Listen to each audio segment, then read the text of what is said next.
What's going on, my friend? It's Jeff Newpert from ChasingStrength.com. And in today's video, we are going to discuss or answer the question, at least in part, what to do or what should you do if you have trouble sticking to a program, specifically for the context of this channel, a kettlebell workout program. But the reality is this information applies to any sort of workout program, kettlebell or otherwise. All right. Let's face it, sometimes it's just downright hard to stick to a workout program, right? Like, especially if you find yourself struggling with motivation, or you feel like you never have any time to work out, or maybe there's too many choices for you, right? Like, which workout do you do? They all sound great. Every workout promises, exactly the thing that you want to achieve, right? Like six-pack abs, stronger, leaner, better conditioned, all that stuff. Or worse, right? You feel like you just constantly need or crave variety in order to make progress, and you're tired of swings and get-ups, right? Those, of course, are just a few reasons, and I'm sure you can come up with a few of your own. So here's how I do it. Maybe you'll find it helpful from someone who's been working out / training for 35 years through and around injuries while traveling under times of major life stresses like having kids, building businesses, losing businesses, building more businesses, those types of things, right? So, number one, get a vision. Okay. There's a great quote that I love, and it goes like this, right? Where there is no vision, the people perish. I think that's from King Solomon.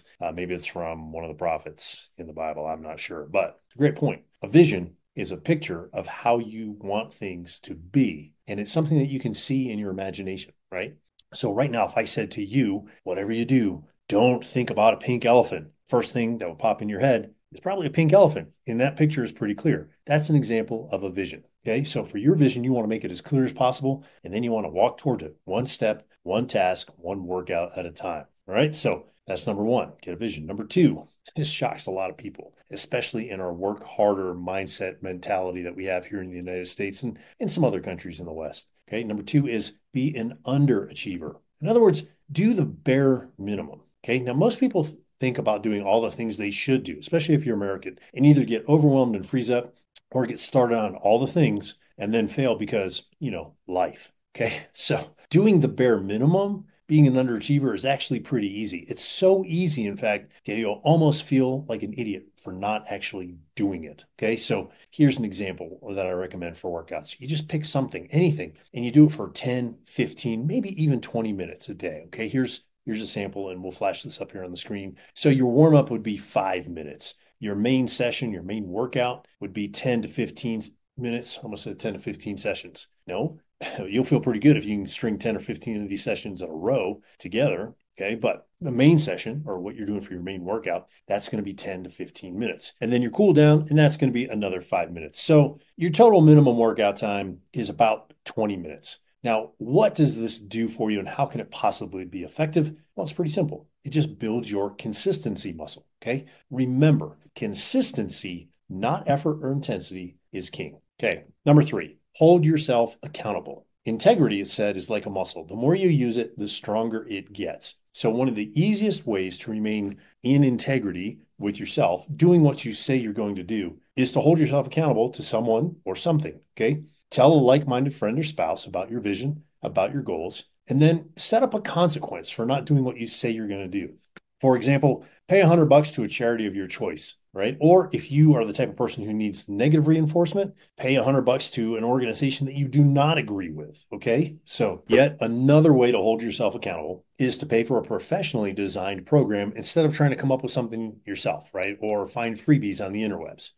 For one of the best bare minimum and holding yourself accountable programs that I know of is something I created and I recommend highly, called Kettlebell WOD, Kettlebell WOD, where the WOD stands for Workout of the Day. Now, it's not randomized. There's nothing random about it. It's very systematic, and it is a very simple 5-day-a-week plan. It's 20 minutes a day. There's 5 minutes of warm up and 15 minutes of a training session. You can tack a 5-minute cool down on the back end, and you're going to do it for 53 weeks. Okay. So that's 1 year and 1 week. Okay. 53 weeks. If that doesn't build your consistency muscle and you don't see results from that, then nothing is going to help. All right. So if you're interested, I will leave a link to Kettlebell WOD in the video description below in case you want to check it out. Now, I think it's really important to note that people, especially busy, formerly athletic guys like us, absolutely love it because with minimal effort, they see pretty dramatic results. They get significantly stronger. They get shockingly better conditioned. In fact, some of them have even written me and said, hey, man, I actually passed the SFG 5-minute snatch test, which is 100 snatches in 5 minutes with a 24 kilo for men. And if you're a woman, happen to be watching this, it's 16 kilos. Okay.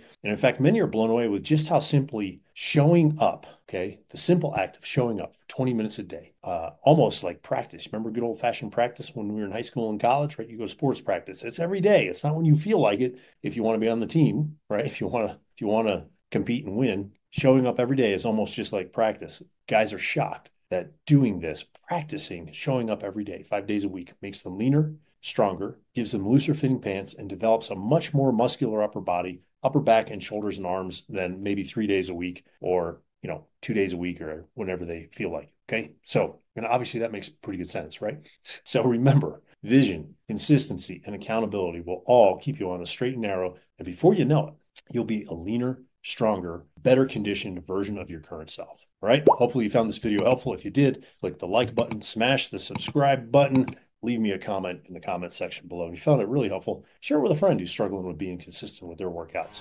All right. Until next time, my friend, stay strong.